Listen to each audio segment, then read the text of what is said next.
Amazing অ্যারাউন্ডে সকলকে স্বাগত। Supreme কোর্টে ওবিসি সংরক্ষণ মামলার শুনানি ফের স্থগিত হয়ে গেল।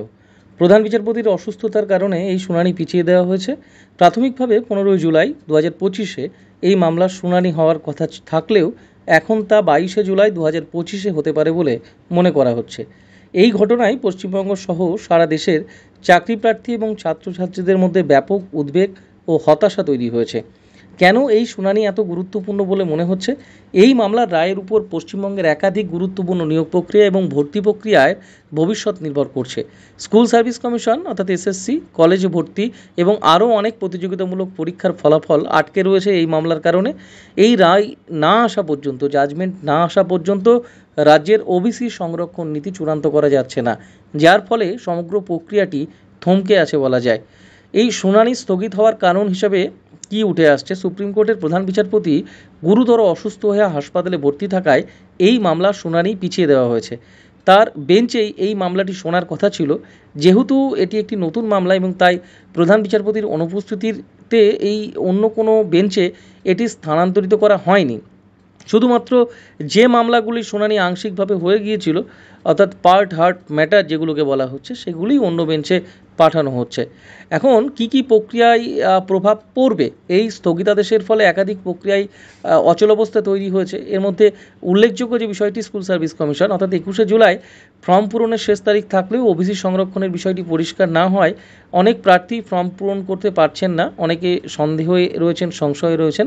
ফলে এই তারিখ পিছিয়ে যাওয়ার একটা সম্ভাবনা থাকছে এবং কলেজে ভর্তির ক্ষেত্রে WBCAAP পোর্টালের মাধ্যমে কলেজে ভর্তির শেষ তারিখেও 15 জুলাই। ওবিসি সংরক্ষণের অভাবে এই প্রক্রিয়াও স্থগিত হয়ে যেতে পারে এবং তারিখ বাড়ানো হতে পারে সম্ভবত।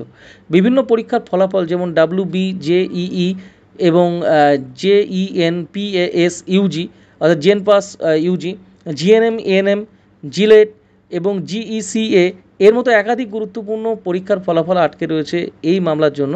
এই ঘটনায় রাজ্যের চাকরিপ্রার্থী এবং ছাত্রছাত্রীদের মধ্যে ব্যাপক হতাশা দেখা দিচ্ছে। অনেকেই মনে করছেন যে এই যে দীর্ঘসূত্রিতা এবং এই দীর্ঘসূত্রিতার কারণে তাদের ভবিষ্যৎ অনিশ্চিত হয়ে পড়ছে। তবে আশা করতে হবে, অপেক্ষা করতে হবে এই মামলায় নিষ্পত্তি কবে হয় এবং নিয়োগ প্রক্রিয়া আবার স্বাভাবিক হবে কবে থেকে, সেদিকেই আমাদের দেখতে হবে। সেই দিকে এখন তাকিয়ে থাকা ছাড়া আর কোনো উপায়ও নেই। অবশ্যই আগামীতে ওবিসি মামলার শুনানি হবে এবং খুব দ্রুততার সাথে এই শুনানি সম্পন্ন হবে এবং এই শুনানির ফলে একটা নির্দিষ্ট কোনো রাস্তা বের হবে এই ওবিসি সংক্রান্ত বিষয় নিয়ে।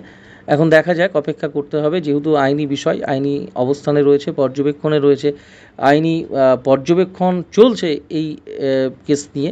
সুতরাং কী হয় সেটি অবশ্যই আমাদের অপেক্ষা করতে হবে, দেখতে হবে। শিক্ষা ও শিক্ষক নিয়োগের গুরুত্বপূর্ণ তথ্যের আপডেটের জন্য আমাদের চ্যানেলে নতুন হলে চ্যানেলটি সাবস্ক্রাইব করে রাখবেন। ভিডিওটি তথ্য সমৃদ্ধ মনে হলে অবশ্যই একটি লাইক এবং কমেন্টে আপনার মতামত জানাতে পারেন। ওবিসি সংক্রান্ত যে মামলাটি চলছে সেই মামলার বিষয় এবং এসএসসি সহ যে সমস্ত বিষয়, কলেজে ভর্তি সহ যে সমস্ত বিষয়গুলি আটকে রয়েছে এই মামলার ফলে, ফলে আপনার কি মনে হয় এই বিষয়ে অবশ্যই কমেন্টে জানাবেন। সকলে ভালো থাকুন, সুস্থ থাকুন, সকলকে ধন্যবাদ।